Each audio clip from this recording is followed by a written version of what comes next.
रक्षाबंधन का त्यौहार पास आते ही मुझे सबसे ज़्यादा जमशेदपुर वाली बुआ जी की राखी के कुरियर का इंतज़ार रहता था। कितना बड़ा पार्सल भेजती थी बुआ जी। तरह तरह के विदेशी ब्रांड वाले चॉकलेट, गेम्स, मेरे लिए कलरफुल ड्रेस, मम्मी के लिए साड़ी, पापा जी के लिए कोई ब्रांडेड शर्ट। इस बार भी बहुत सारा सामान भेजा था उन्होंने। पटना और रामगढ़ वाली दोनों बुआ जी ने भी रंग बिरंगी राखियों के साथ बहुत सारे गिफ्ट भेजे थे। बस रोहतास वाली जया बुआ की राखी हर साल की तरह एक साधारण से लिफाफे में आई थी। 5 राखियाँ कागज़ के टुकड़े में लपेटे हुए, रोली चावल और 50 का एक नोट।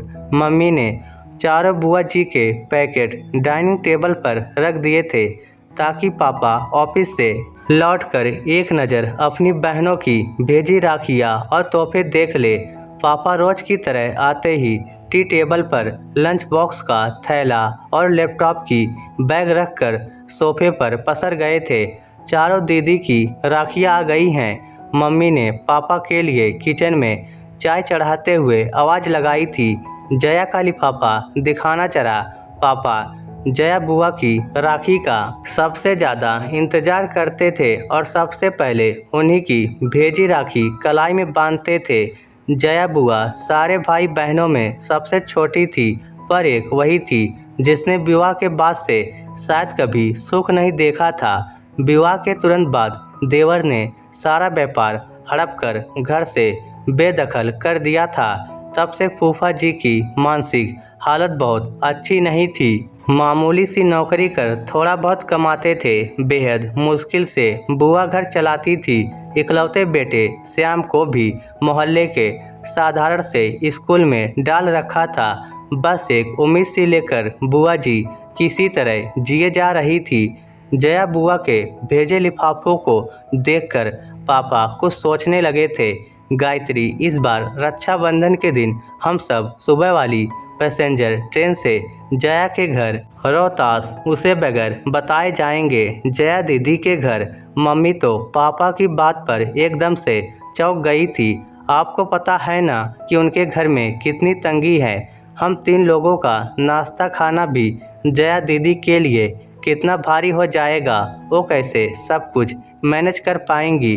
पर पापा की खामोशी बता रही थी उन्होंने जया बुआ के घर जाने का मन बना लिया है। और घर में ये सबको पता था कि पापा के निश्चय को बदलना बेहद मुश्किल होता है। रक्षाबंधन के दिन सुबह वाली धनबाद टू डेहरी ऑनसेन पैसेंजर से हम सब रोहतास पहुंच गए थे। बुआ घर के बाहर बने बरामदे में लगी नल के नीचे कपड़े धो रही थी। बुआ उम्र में सबसे छोटी थी, पर तंगहाली और रोज की चिंता फिक्र ने उसे सबसे उम्रदराज बना दिया था। एकदम पतली दुबली कमजोर सी काया, इतनी कम उम्र में चेहरे की त्वचा पर सिलवटें साफ दिख रही थी। बुआ की शादी का फोटो एल्बम मैंने कई बार देखा था। शादी में बुआ की खूबसूरती का कोई जवाब नहीं था। शादी के बाद के 11 वर्षों की परेशानियों ने बुआ जी को कितना बदल दिया था। बेहद पुरानी घिसी सी साड़ी में बुआ को दूर से ही पापा मम्मी कुछ क्षण देखे जा रहे थे। पापा की आंखें डबडबा सी गई थी। हम सब पर नज़र पड़ते ही बुआ जी एकदम चौंक गई थी। उन्हें समझ नहीं आ रहा था कि वो कैसे और क्या प्रतिक्रिया दे। अपने बिखरे बालों को संभाले या अस्त व्यस्त पड़े घर को दुरुस्त करे। उसके घर तो बरसों से कोई मेहमान नहीं आया था। वो तो जैसे जमाने पहले भूल चुकी थी कि मेहमानों को घर के अंदर आने को कैसे कहा जाता है। बुआ जी के बारे में सब बताते हैं कि बचपन से उन्हें साफ सफाई और सजने संवरने का बेहद शौक रहा था, पर आज दिख रहा था कि अभाव और चिंता कैसे इंसान को अंदर से दीमक की तरह खा जाती है। अक्सर बुआ जी को छोटी मोटी ज़रूरतों के लिए कभी किसी के सामने तो कभी किसी के सामने हाथ फैलाना होता था। हालात ये हो गए थे कि ज़्यादातर रिश्तेदार उनका फ़ोन उठाना बंद कर चुके थे। एक बस पापा ही थे जो अपनी सीमित तनख्वाह के बावजूद कुछ न कुछ बुआ को दिया करते थे। पापा ने आगे बढ़कर सहम सी गई अपनी बहन को गले से लगा लिया था। भैया भाभी मन्नू तुम सब अचानक आज सब ठीक है ना? बुआ ने कांपती सी आवाज़ में पूछा था। आज वर्षों बाद मन हुआ राखी में तुम्हारे घर आने का, तो बस आ गए हम सब, पापा ने बुआ को सहज करते हुए कहा था। भाभी आओ ना अंदर, मैं चाय नाश्ता लेकर आती हूँ। जया बुआ ने मम्मी के हाथों को अपनी ठंडी हथेलियों में लेते हुए कहा था। जया तुम बस बैठो मेरे पास, चाय नाश्ता गायत्री देख लेगी। हम लोग बुआ जी के घर जाते समय रास्ते में रुककर बहुत सारी मिठाइयाँ और नमकीन ले गए थे। मम्मी किचन में जाकर सबके लिए प्लेट लगाने लगी थी।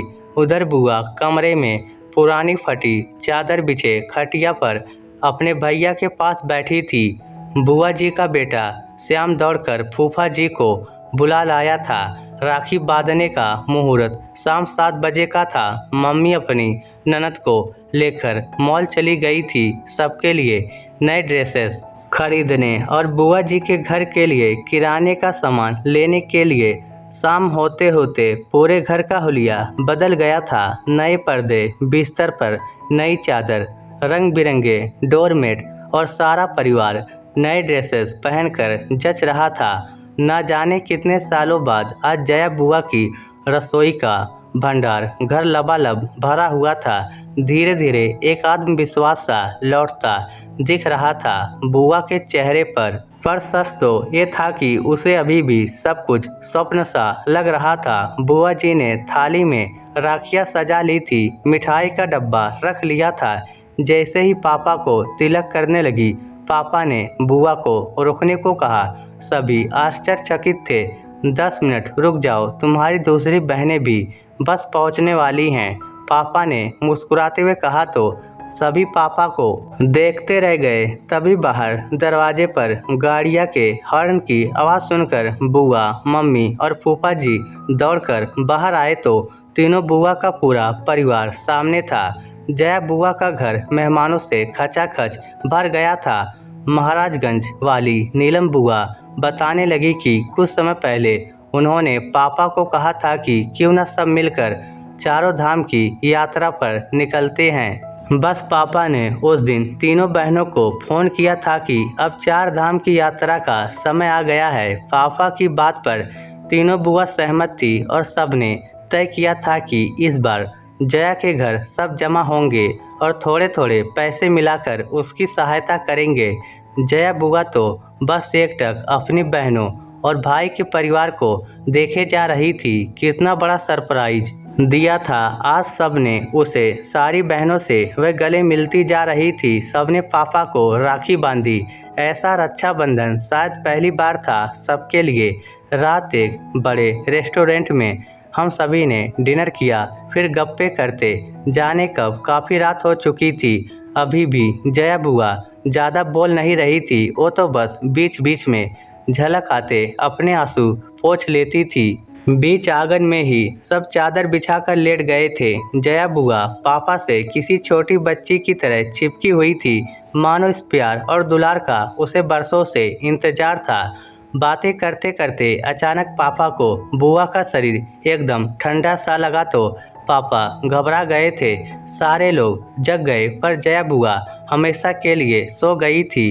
पापा की गोद में एक बच्ची की तरह लेटे लेटे वो विदा हो चुकी। पता नहीं कितने दिनों से बीमार थी और आज तक किसी से कहीं भी नहीं थी। आज सबसे मिलने का ही आशा लिए जिंदा थी शायद। इस स्टोरी को लेकर आपकी क्या राय है नीचे कमेंट करके हमें ज़रूर बताइएगा। धन्यवाद।